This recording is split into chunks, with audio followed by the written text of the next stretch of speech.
dan dijadikan poster keyakinan kelas.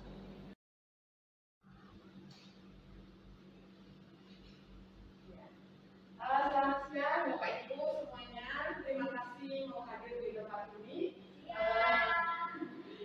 Oke, hari ini saya akan membagikan tentang budaya positif, yaitu pelaksanaan budaya positif melalui kesepakatan kelas kita masing-masing. Mungkin nantinya kalau Bapak Ibu sudah mengerti tentang hal ini, Bapak Ibu boleh menerapkannya di dalam kelas Bapak Ibu masing-masing. Oke,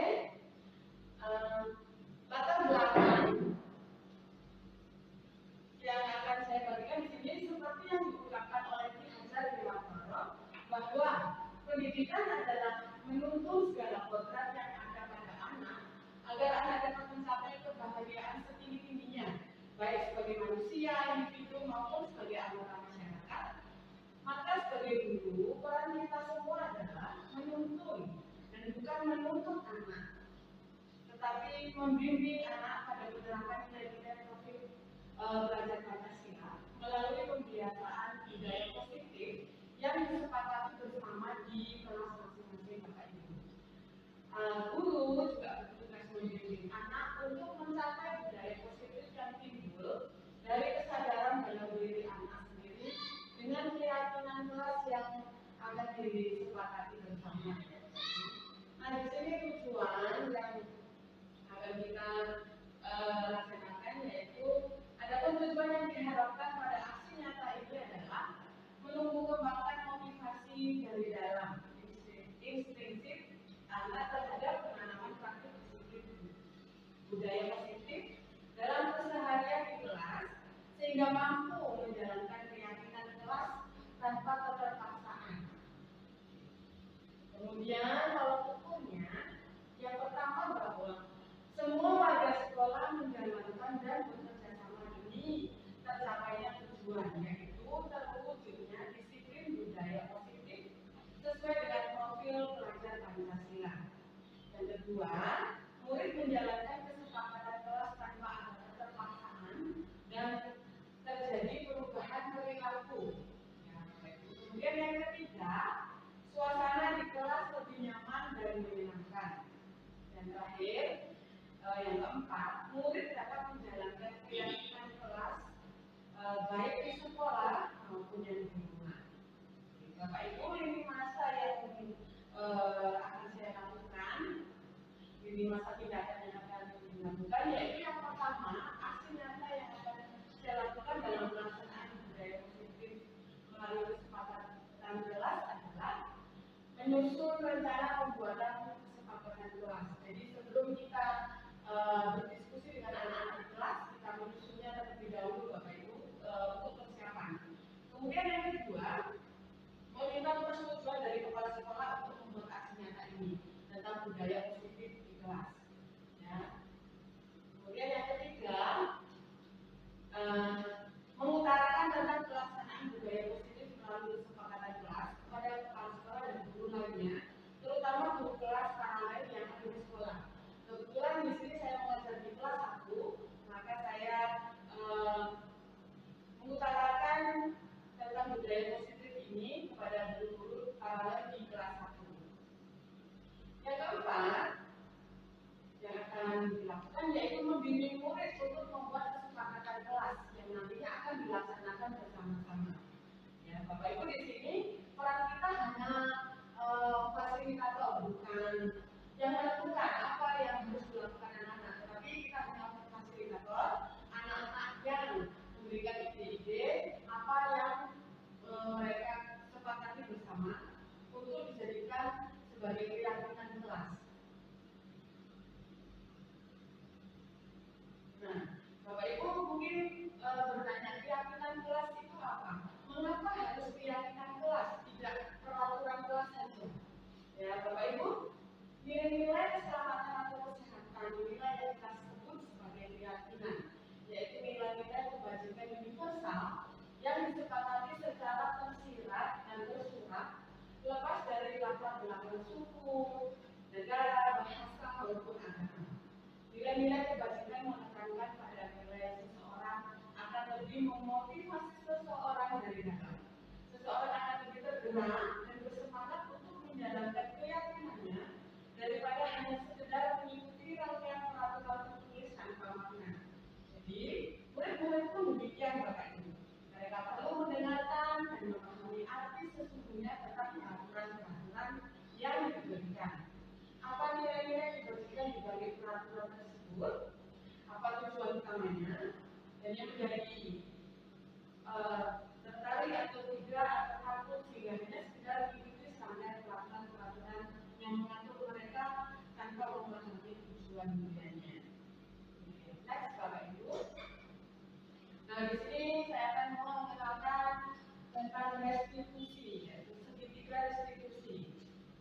Segitiga restitusi itu adalah suatu proses dialog yang dijalankan oleh guru agar dapat menghasilkan murid yang mandiri dan bertanggung jawab.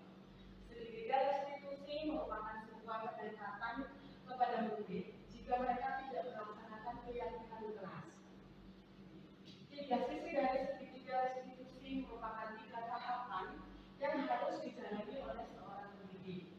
3 tahapan tersebut didasarkan pada prinsip-prinsip utama teori kontrol, yaitu yang pertama, menstabilkan identitas. Bapak itu kita semua akan melakukan hal yang terbaik yang bisa kita lakukan. Kemudian yang kedua, validasi tindakan yang salah. Semua perilaku yang ditunjukkan oleh anak-anak kita itu semuanya memiliki alasan. Dan yang ketiga, menanyakan keyakinan kelas. Kita semua memiliki motivasi internal dari dalam diri dan kita menanyakan keyakinan kelas yang sudah disepakati oleh mereka bersama. Oke, Bapak Ibu, di sini saya sudah menyediakan satu video yang menjelaskan sedikit tentang segitiga restitusi. Oke, sekarang kita hentikan sebentar dulu.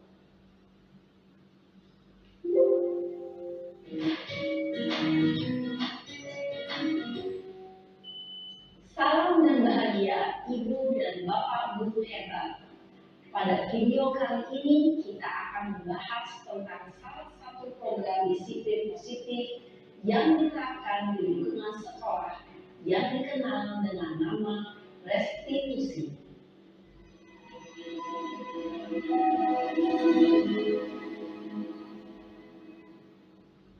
Restitusi dikembangkan oleh pakar pendidikan dari Boston, berlandaskan pada teori kontrol Dr. William Gleason. Segitiga restitusi adalah suatu proses dialog yang dijalankan oleh guru atau orang tua agar dapat menghasilkan murid yang mandiri dan bertanggung jawab. Pada saat guru di posisi manajer, aspek yang dikembangkan pada murid adalah motivasi intrinsik, sehingga penanaman nilai-nilai kebajikan dapat tumbuh dan berkembang menjadi suatu kebiasaan positif yang akhirnya membentuk karakter murid. Proses dialog ini terdiri dari 3 langkah yang digambarkan pada ketiga sisi pada segitiga restitusi. Sisi pertama adalah menstabilkan identitas. Sisi yang kedua adalah validasi tindakan yang salah. Dan sisi yang ketiga adalah menanyakan keyakinan. Ibu dan Bapak Guru, berikut ini akan ditunjukkan bagaimana seorang guru berada dalam posisi manajer menggunakan penerapan segitiga restitusi. Nah, ini contohnya Bapak Ibu ya, yang sudah diterapkan di sekolah.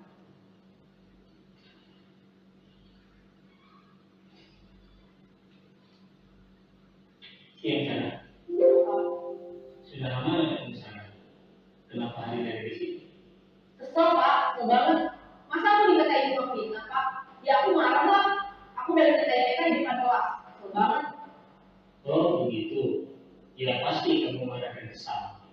Bapak juga akan marah apabila ada yang menuduh Bapak seperti itu. Kemudian pada saat itu kamu mau melakukan apa? Ya saya harus mengatain mereka lah Pak. Kesel banget.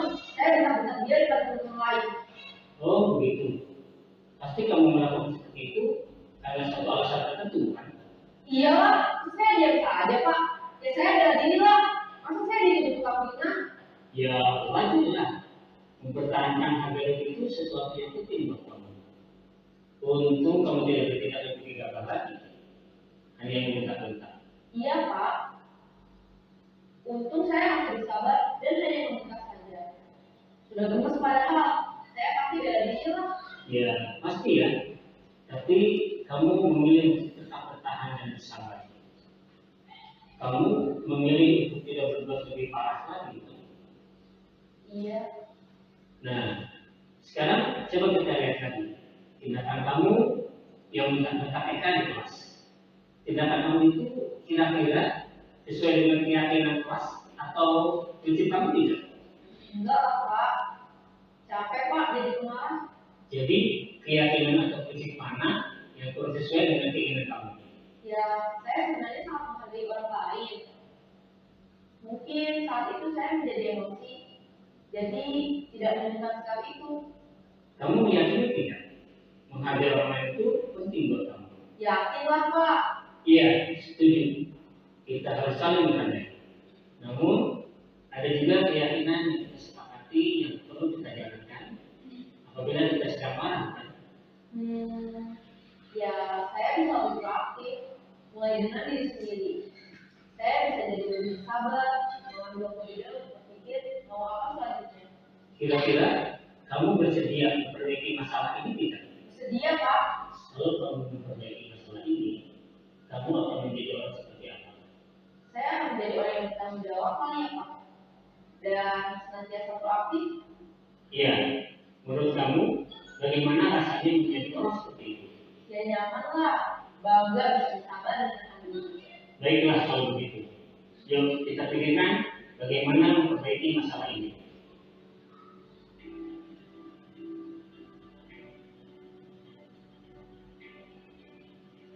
Ibu